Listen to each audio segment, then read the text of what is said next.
have to have your building 30 feet away from the river's edge here in Chicago to create the Riverwalk. The 8th floor becomes the first floor, not enough space for a normal first floor. The base of that building, the bottom, is only 39 feet wide. 39 feet wide is about twice the width of our own boat. The 8th floor becomes the full first floor, like I said. Not enough space for a normal first floor.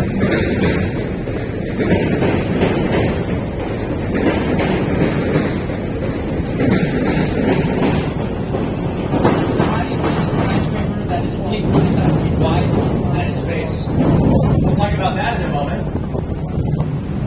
But for now, there's a great view of a bunch of fun people having a great time on a boat ride to our top right. Feel free to wave at yourself to our top right as we pass by. We got this kind of winding, curvy walkway below, the train line behind, and our boat right in front of us. So how do you build a skyscraper that is 39 feet wide at its base? Well, this building has 160,000 gallons of water at the very top that functions like water in a bucket. Think of water in a bucket. If a bucket with water goes one way, water will slosh in the opposite direction. If my head's the building goes that way, the water will slosh in the opposite direction and help reduce sway. So that's how you build a skyscraper 39 feet wide at its base. You use 160,000 gallons of water at the very top to counteract sway due to the wind. We'll see a building later on with 400,000 gallons of water at the very top that does the same thing. All modern tall buildings over 100 stories high use either thousands of gallons of water or a steel ball at the very top to counteract sway due to the wind, typhoons, or earthquakes. See these giant tripod I-beams here to our left? Bank of America Tower. This building is subject to the same 30-foot setback rule we've talked about before. Mayor Daley number 2 went to San Antonio, Texas.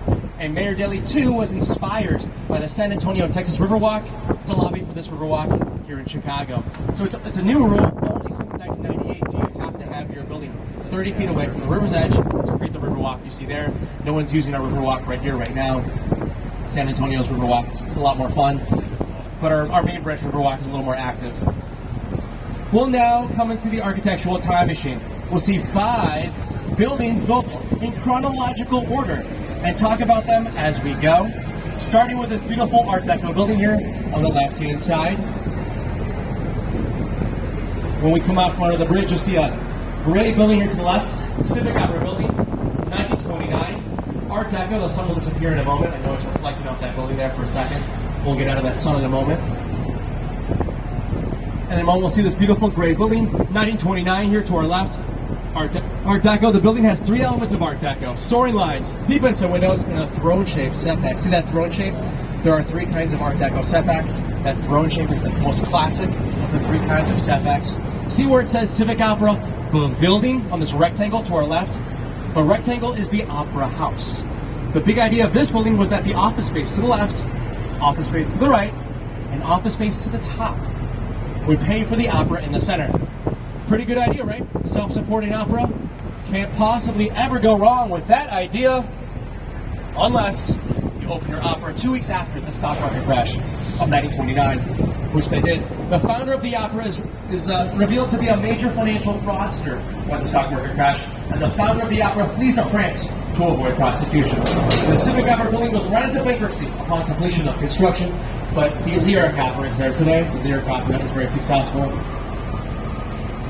The Art Deco era of the Roaring '20s ends with the stock market crash of 1929, which was followed by the Great Depression, which was followed by World War II. So there's not a lot of office buildings built in America between 1929 and this era here on the right-hand side. See these 2 black boxes here on the right?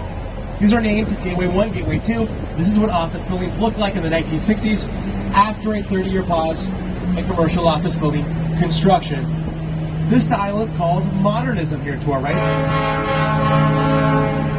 This black box office building style is King Charles' least favorite style of design. King Charles has a personal vendetta against modernism. King Charles name-checks Chicago in his various public rants about how much he dislikes this black box style. The most famous modernist is Ludwig Mies van der Rohe, and King Charles has personally intervened to stop Mies van der Rohe buildings getting built over in England. We'll see Mies van der Rohe's last and largest building later on in our tour. The mantra of modernism is that less is more. We'll go from the 60s to the 70s now. See this white boxy building on the right? This is what office buildings looked like in the 70s. In the 70s, modernists got bored with that boring black box style. So in the 70s, architects went crazy. They went absolutely wild. And instead of building black boxes, they built white boxes and beige boxes, brown boxes and yellow boxes, red boxes too. You'll see all kinds of very boring, single color, boxy office buildings built in Chicago and New York City in the 1970s. Still modernism, a small evolution away from that boring black box of the 1960s. We'll get to an actual radical revolution on the right-hand side. See this green building to the right? This green curvy building is the end of our time machine. The green building is an example of postmodernism. Postmodernism is a rejection of that boring black box style. The mantra of postmodernism is that less is more. Postmodernist buildings look like this. They're kind of surreal, dreamlike, curvy, and shiny. That Greek Temple office building we saw earlier, that was postmodernist. This is what office buildings looked like in the 1980s and early 1990s. This green curvy building to our right is the end of our time machine.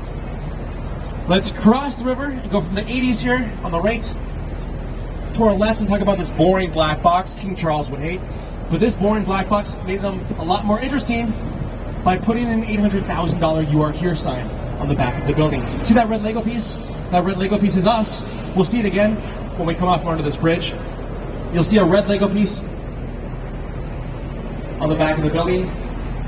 That red Lego piece is us. We're on the south branch of the Chicago River right now. We started our tour on the top right on the main branch, went up the north branch to the top left, and now we're on the south branch where that red Lego piece is. So if you ever get lost along the Chicago River because you're blown off course during a storm on a paddle boat, just come right here. This sign will help you get home. I don't know if we have any Batman fans aboard this vessel. I'm a huge Batman fan myself. Anyone seen The Dark Knight 2008 film? What happens in the opening scene of The Dark Knight? The Joker and his goons zipline onto the top of Gotham Bank. The real world Gotham Bank's on the right-hand side. The Joker and his goons zipline from the green building onto the top of Gotham Bank. The Joker exits Gotham Bank in a yellow school bus without his goons, going the wrong way down Van Buren Street Bridge. So watch the opening scene of The Dark Knight on YouTube after our tour, if you haven't seen it already. In the real world, the building here on the right-hand side is the Old Main Post Office, built in the 1930s, when Chicago was the catalog capital of the world. All the catalogers were right here in Chicago in the 1930s. Montgomery Ward, Marshall Fields, Sears Roebuck. They needed this structure, the largest post office on planet Earth at the time of construction, to help them manage all that mail. Remember, you could order a single family home via catalog in the 1930s and put it together yourself. So they needed a lot of space. But these days it's way too big to be a post office, so it's been recently converted into a commercial office building. You can now work there. This is the largest interior construction project of all time. It took $1 billion with a B to convert this from a post office into an office building. The project was completed 5 years ago, very successful. 95% leased up on over 2 million square feet of office space. They actually bought the building for $20 million, put $1 billion in construction, and turned it into an office building. I think they bought the building from the federal government for $20 million, so I think the Fed sold it a little late. They could have got $40 million, I think is what I'm saying. When we come out in front of this next bridge, we'll have a little break from the buildings, as you can see. And you know what? Now would be a good time for me to tell Chicago's origin story. Chicago's origin story starts very close to here, about 5 blocks away to our front right. About 5 blocks away to our front right is where Chicago's origin story begins. On Decoton Street at around 9:20 at night in Catherine O'Leary's barn. On Sunday, October 8th, 1871, very close to here, 5 blocks away to our front right, at 9:20 at night, Catherine O'Leary, her husband Patrick, and 3 small children are all lying awake in bed at 9:20 at night. It's a very hot night, over 70-degree temperatures, especially for October.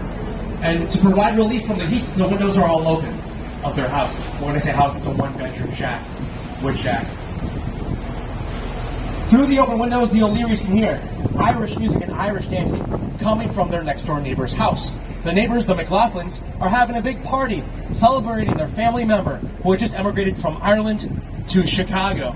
To our left and right is the Old Irish neighborhood along the south branch of the Chicago River. You can call this Bridgeport or Greater Bridgeport. This is where the Irish lived here in Chicago for around 100 years, between 1850 and 1950 or so. This was the poorest part of Chicago, but also the most politically powerful part of Chicago as well. Over a quarter of Chicago's mayors have been Irish Americans, even though the Germans were a lot more numerous. The Germans lived north of the river, Irish right here along the south branch. Catherine O'Leary and Patrick were both born in Ireland. And as the O'Learys lay in bed, awake at 9:20 at night, suddenly, through the open windows, the O'Learys can hear the words shouted, "Fire! Fire!" A fire had broken out in their barn. Due to the high winds, fire tornadoes immediately form here to our front right. And the fire tornadoes throw flaming pieces of wood, 5, 10, 15 feet long, several blocks behind the line of firemen fighting the fire, right about here, to our direct right. At midnight, one of the fire tornadoes throws a flaming piece of wood through the air to our left across the river. That piece of wood lands across the river in a tank of tar. The tank of tar ignites, bringing the fire to the downtown area, destroying the entire downtown. Fortunately, the main branch of the Chicago River serves as a fire break until 2:30 a.m. At 2:30, a fire tornado launches a 15-foot long flaming piece of wood through the air across the main branch. That piece of wood that is on fire lands across the river on a kerosene train, which explodes, bringing the fire to the north side, destroying the entire north side. A fire a mile wide and 100 feet tall, filled with fire tornadoes, destroys the entire north side, destroys the entire downtown area to our back left, and to our front right, where the fire breaks out in O'Leary's barn, 9:20 at night, 2 blocks away. You're actually pretty well off. The winds were actually going in the opposite direction, 40 miles per hour to our back left. So O'Leary's home survives the Great Chicago Fire, even though everything between her barn and the lakefront is destroyed in a massive V-shape of land. O'Leary herself walks over to a vacant lot and passes out. She has no further recollection of the Great Chicago Fire from that point onward. Some people flee to the prairie to our right. 1871, Chicago is the capital of the West. The prairie is less than a mile away, and those folks sit in the tall grasses for 36 hours, drinking weak tea and eating biscuits while they watch Chicago burn in front of them. Others flee north to the then rural area of Lincoln Park and find refuge in strangers' homes. Others still run to the lakefront and jump in the water, where they shiver in the cold waters of Lake Michigan for 36 hours across 3 days, while the smoke and debris and flames surge in their direction. The lakefront is the worst place to be. The Great Chicago Fire is the worst urban fire in global urban history. Sorry, Roman London. The location of where the fire broke out 2 blocks away to our right today is the location of the City of Chicago Fire Department Training Academy. And there's a Fireman's Maltese Cross on the floor of the lobby in the Fire Department Training Academy in the exact spot where the fire broke out in O'Leary's barn at 9:20 at night on DeKoven Street. The lobby of the Fire Department Training Academy is public, and you can see that shrine to the fire in the exact spot where O'Leary's barn stood on Monday through Friday. The City of Chicago learned its lesson to not build buildings with wood. They did. After the second fire in 1874. The second fire destroys everything to our front left. So the Great Chicago Fire goes to our back left. The second fire, 1874, goes to our front left. Between the 2 fires of 1871 and 1874, all of downtown Chicago is destroyed, as well as the north side. After the second fire in 1874, the fire insurance